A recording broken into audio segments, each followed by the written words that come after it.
Buenas tardes. Buenas tardes, ingeniero. Buenas tardes a todos. Bien, creo que hoy vamos a terminar los contenidos, contenidos, la parte teórica. Vamos a terminar de ver torsión, que realmente es bien corto.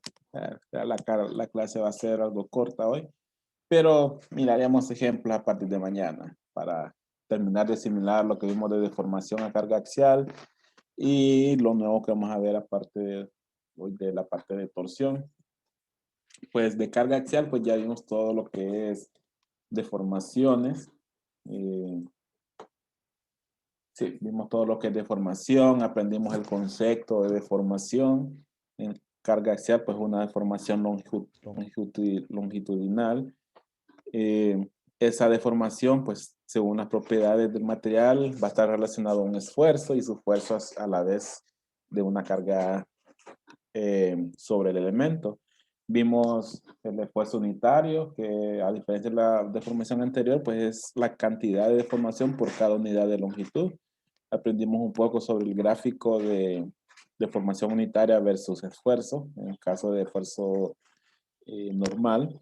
Vimos la parte donde vamos a poder aplicar la ley de Hooke, que es en esta sección de acá, donde la deformación pues no es permanente, que eso quiere decir que una vez que nosotros quitamos la carga, pues el material o el elemento regresa a su posición original, pero si la carga es demasiado alta y sobrepasa un nivel máximo de esfuerzo, ya esa deformación es permanente y no regresa a su posición inicial. Y si aplicamos aún más esfuerzo, va a haber un momento en que bueno, va a romper, se va a romper. Y eso lo vimos como ejemplo Buenas con tardes, esta ingeniero. imagen. Buenas tardes. Eh, eso lo vimos como esta imagen que está aquí. Vimos la parte de la varilla original, que luego se deforma y al soltar la carga regresa a su posición inicial, pero si sobrepasamos llegamos al punto de excedencia donde se deforma tanto longitudinal como en su sección transversal y hasta que llega a la ruptura, que es esta parte de la imagen. Entonces vimos esos conceptos, vimos cómo medir ese porcentaje de ductibilidad, o mejor dicho, aprendimos que un material dúctil es el cual tiene capacidad de formarse y un material frágil es aquel que no puede formarse, sino que pasa a la ruptura sin ninguna deformación o con una deformación muy baja con respecto a los materiales dúctiles. Aprendimos la forma de medir esa ductibilidad como una relación de lo que de lo que se deforma longitudinalmente un elemento entre su longitud original o el cambio de área entre su área original. Luego, pues, una imagen de un material frágil. Aprendimos sobre el módulo de elasticidad y la ley de Hooke, que la ley de Hooke me relaciona que la deformación unitaria por el módulo de elasticidad va a ser igual al esfuerzo que se le está aplicando a ese elemento. Módulo de elasticidad pues va a depender del material, de las propiedades del material, y deformación unitaria pues va a depender de una medición que hagamos en pruebas en un laboratorio de cuánto se deforma un material y cómo se podemos encontrar el esfuerzo que se le aplicó al material. Y si conocemos el área, pues podemos encontrar la carga que se le aplicó. Y ahí es donde nosotros hablamos que podemos obtener otra relación aparte de los métodos de estática para resolver los ejercicios. Y esa forma pues lo podemos ver, como he dicho, la deformación la podemos ver de otra forma relacionando esa carga. Bueno, esto viene de reemplazar fórmulas. Si alguien quiere aprender de dónde viene esta fórmula, pues en el libro están los desarrollos. Y esa deformación, que es la deformación de cuántos milímetros se estira un elemento, pues está relacionado a una carga, a la longitud, al área transversal y al módulo de elasticidad. Si tenemos varios materiales o un mismo elemento, pues tenemos que calcular las deformaciones de cada material por separado y luego sumarlos. ¿Por qué por separado? Pues porque según el material va a cambiar el módulo de elasticidad y debemos tomarlo en cuenta. Si un elemento se está deformando, pero los dos extremos, mejor dicho, se mueven, nosotros tenemos una deformación relativa. Y eso es, pues, la deformación de uno de sus extremos menos la deformación del otro de sus extremos. Eso nos va a dar la deformación real del elemento. Y también viene relacionado con la ecuación de carga por longitud entre área y módulo de elasticidad. Hablamos de los problemas estáticamente determinados, ya hemos hablado bastante de ellos. Aquellos que no nos gustan los métodos de estática para resolver todas las cargas involucradas en el ejercicio. Y también hablamos, y esta parte no sé si bueno, si la logramos comprender bien. eh, También tenemos problemas donde la deformación no solamente se debe a una carga, sino también a un cambio de temperatura. Tenemos eh, el ejemplo que vimos de un elemento donde si a ese elemento le aplicamos un cambio de temperatura, ese cambio de temperatura multiplicado por una longitud de L y un coeficiente de dilatación térmica, nosotros vamos a encontrar cuánto se deforma ese elemento por el cambio de temperatura. También aprendimos que si este elemento está en punto A y B, está ya anclado a puntos fijos, lo que va a pasar es que esa deformación, el elemento se va a querer deformar, pero las paredes lo van a volver a empujar hacia el centro. ¿Para qué? Para que esta deformación vuelva a quedar en el punto original. Pero lo que va a pasar es que esas paredes deben empujar con una carga P. Y esa carga P, pues la podemos relacionar igual con la ecuación de deformación que ya vimos anteriormente. Y la deformación provocada por la temperatura y la deformación provocada por las paredes hacia adentro del elemento deben ser iguales, pero en magnitud diferente. O mejor dicho, iguales en magnitud, pero en dirección diferente. Es decir, que la deformación por la carga debe ser negativa, o sea, esta P debe ser negativo, y la deformación por temperatura al sumarse debe dar igual a cero. Hablamos también de que esa es la razón por la que las estructuras metálicas siempre se dejan cada cierto tramo franjas para evitar que pase esto, que el elemento pegue con otro elemento fijo y se cree este esfuerzo que puede hacer que la estructura falle o se dañe.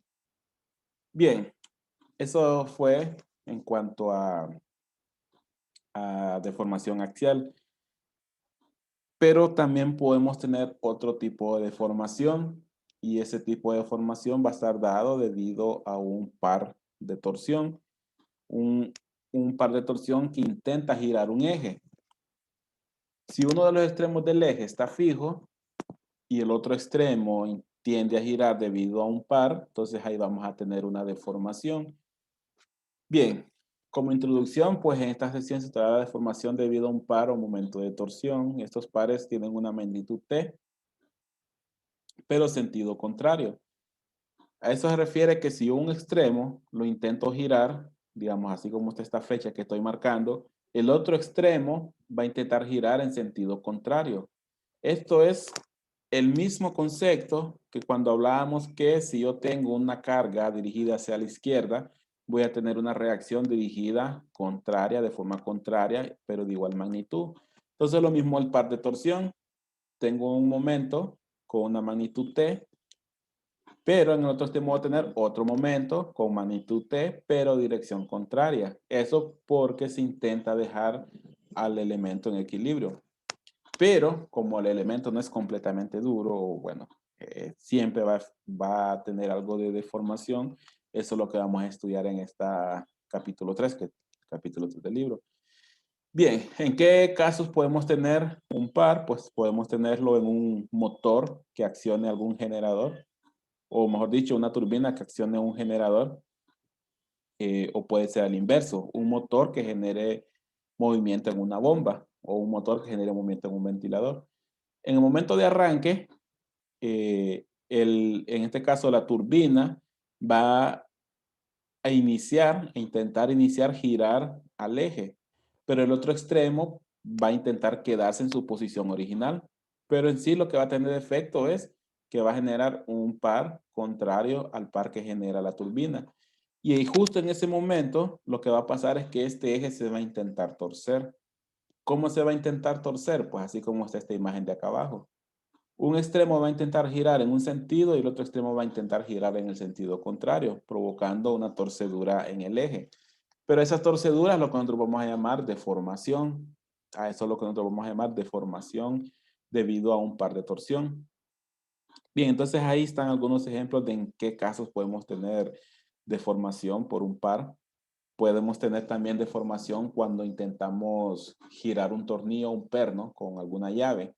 A nuestro brazo con la llave genera un par y el elemento donde está el tornillo genera el par o la magnitud T de sentido contrario. Entonces ahí se genera un giro o una torcedura.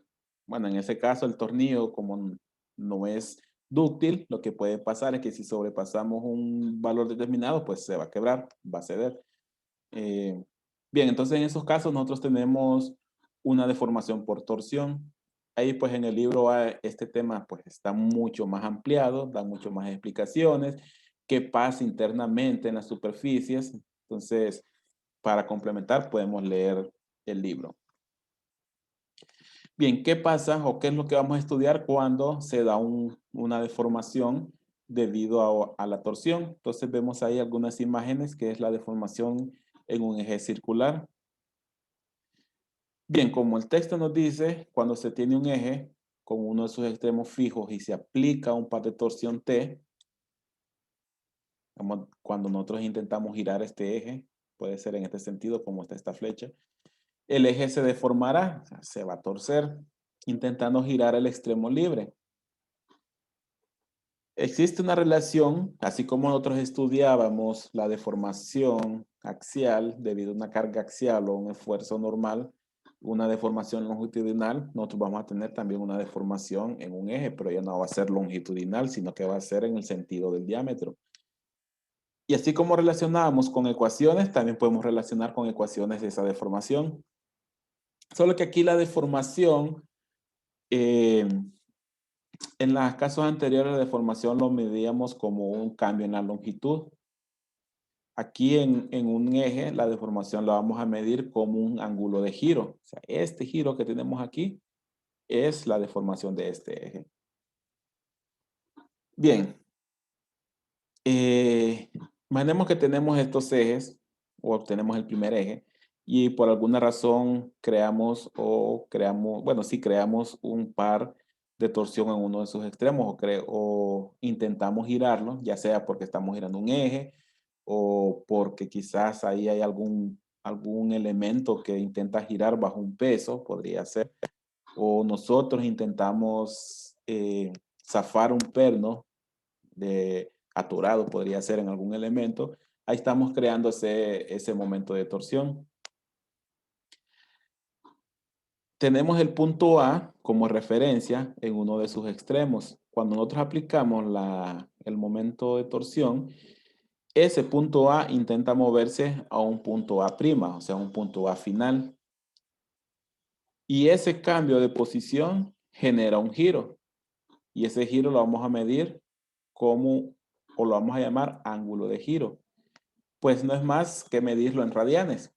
¿Cuántos radianes gira un eje? Esa va a ser la deformación. O la deformación vamos a poder medir en radianes. O sea, cuántos radianes o con qué ángulo gira el extremo de ese eje. Es una de las formas.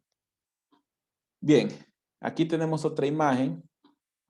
Esta imagen lo que hace es que, o mejor dicho, ¿qué efecto tiene cuando yo creo este par torsión y creo esta deformación?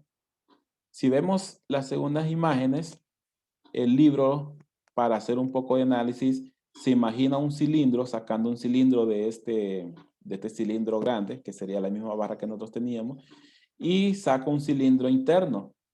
Vemos aquí la parte punteada sería el diámetro original, pero imaginemos que sacamos una sección de este cilindro y también aplicamos el par de torsión.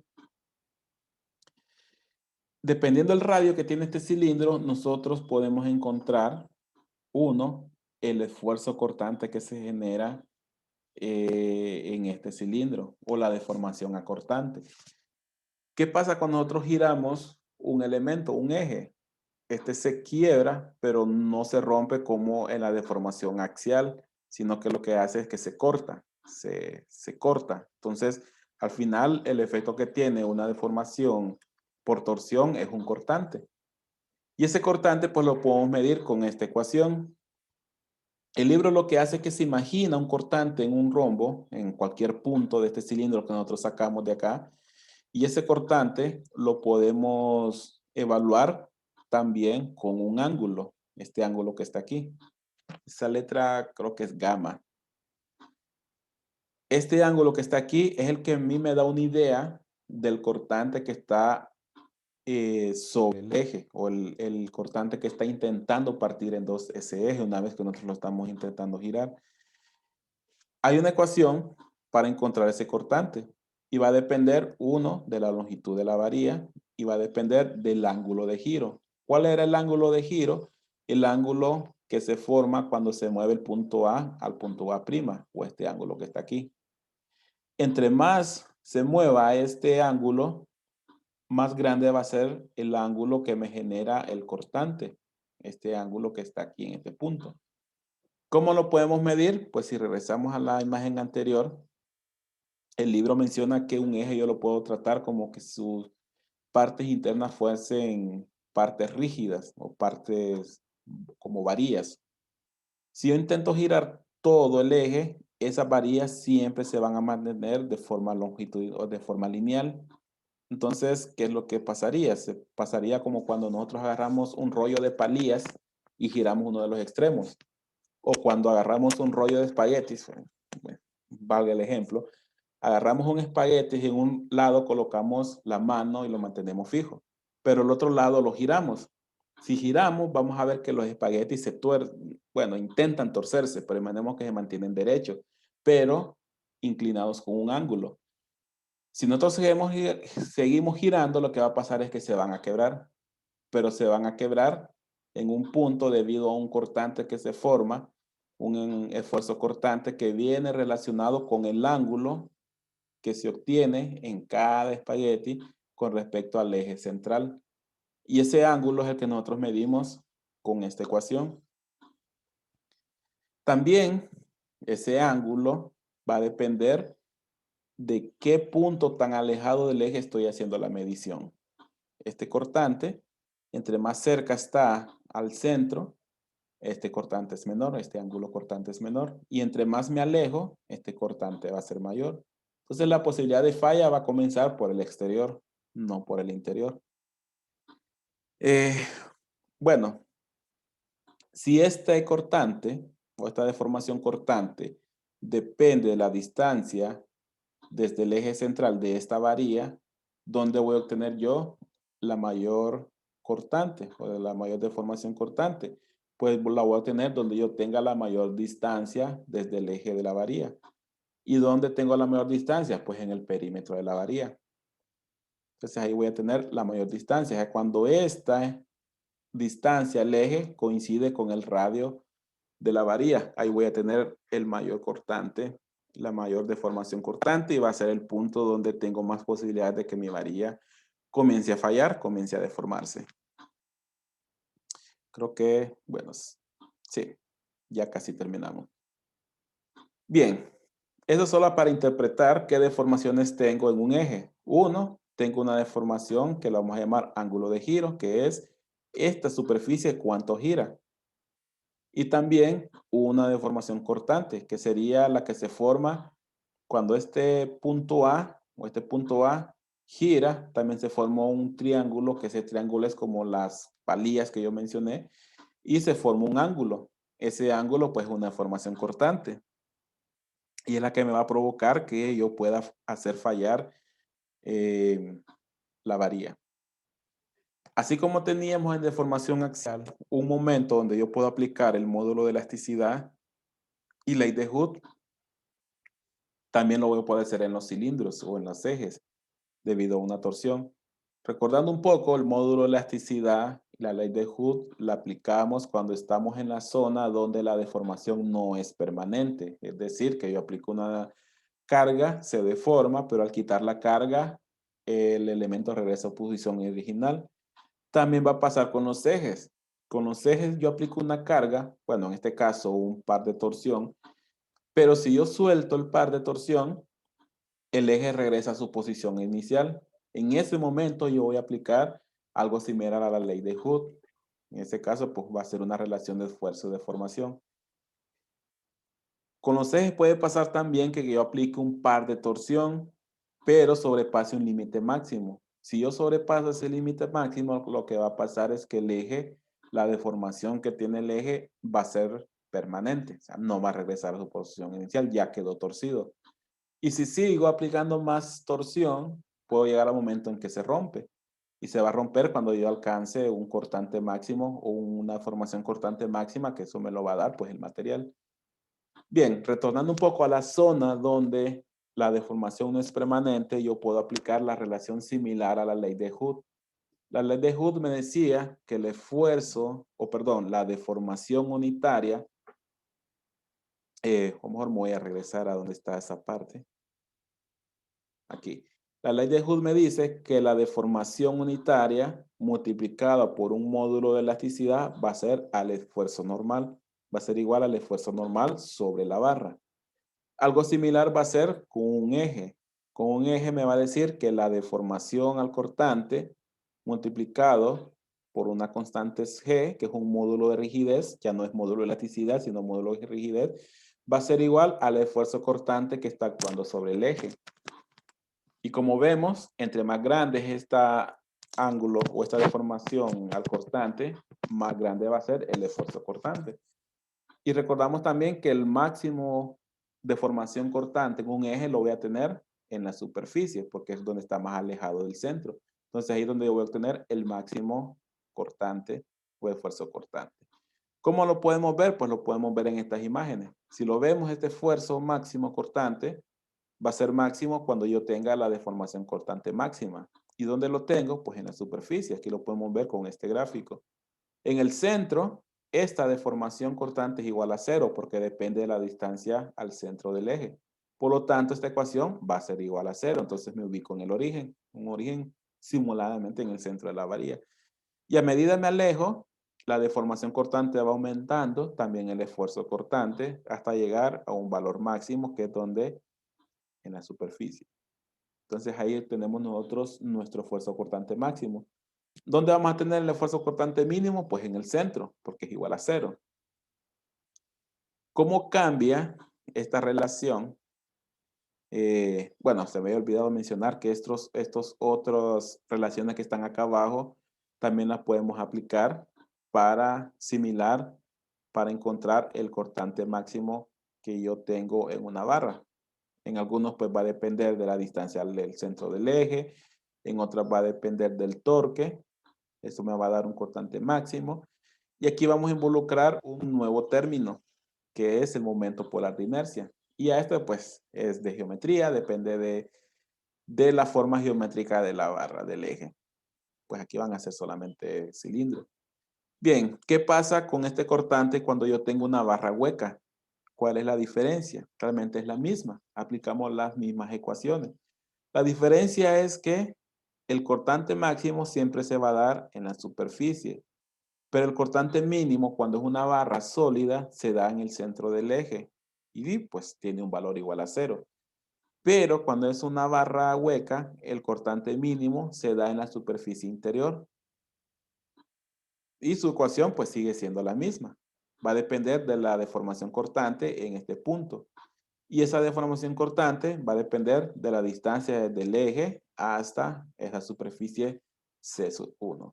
Y esos pues son los dos tipos de cortantes que yo podría tener en una barra hueca. Bien, a medida que esta barra disminuye su espesor, ¿qué va a pasar? Este cortante mínimo se va a ir acercando al cortante máximo. Imaginémonos que estamos en un punto intermedio entre el punto C1 y el C2. Voy a quedar en este punto. Ya el cortante mínimo se va acercando al cortante máximo. Si nos acercamos más, como una tubería, donde ya no es una barra, sino que una tubería es como una barra, pero de espesor delgado de pared, ya vamos a estar, el cortante lo vamos a tener bien cerca del cortante máximo. Entonces, entre cortante mínimo y cortante máximo, van a estar bien cercanos. ¿Qué es lo que va a pasar? Pues ese tipo de barras o de ejes tiene más posibilidades de fallar que una barra sólida. Entonces, por eso, si yo utilizo para girar algo una barra, esa barra va a tener más resistencia que si utilizo un tubo. Es posible que el tubo se tuerza más fácil que la barra. Y efectivamente así es, tiene más posibilidad de que se tuerza más fácil. Bien, eso en cuanto a deformación en el rango elástico, que es el mismo es el equivalente a deformación o a la ley de Hood con el módulo de elasticidad. Aquí también es ley de Hooke, pero con un módulo de rigidez, solamente cambia el término, pero la relación es la misma. La ley de Hooke me da el esfuerzo normal dependiendo de una deformación unitaria. En el caso de un eje es el esfuerzo cortante dependiendo de una deformación acortante. Bueno, y por último, pues, ángulo de giro ya lo vimos, que es el ángulo que gira el punto de la superficie en esta cara. Y esa también tiene su ecuación. Creo que esta ecuación no la hemos visto, pero también está relacionado por un torque, una longitud de la barra, un momento polar de inercia y un módulo de rigidez. Entonces, esta solamente es que no teníamos esa ecuación. Esa ecuación no la habíamos visto, pero aquí ya la tenemos. Y por último, pues, ejes estáticamente determinados. ¿Qué pasa con un eje estáticamente determinado? Es lo mismo que cuando miramos los problemas estáticamente determinados en el caso de fuerza normal. Aquellos casos donde no me sirven los métodos de estática para encontrar todas las cargas. Entonces, si yo tengo un eje donde el método de estática no me sirve para encontrar la carga o el torque que yo tengo aquí, pues vamos a utilizar la definición de ángulo de giro y con esto yo encuentro el torque. Momento polar de inercia y el módulo de rigidez va a depender de la forma geométrica de la barra y va a depender del material de la barra. Longitud va a depender también de la forma geométrica de la barra. Entonces, solo me queda torque por conocer.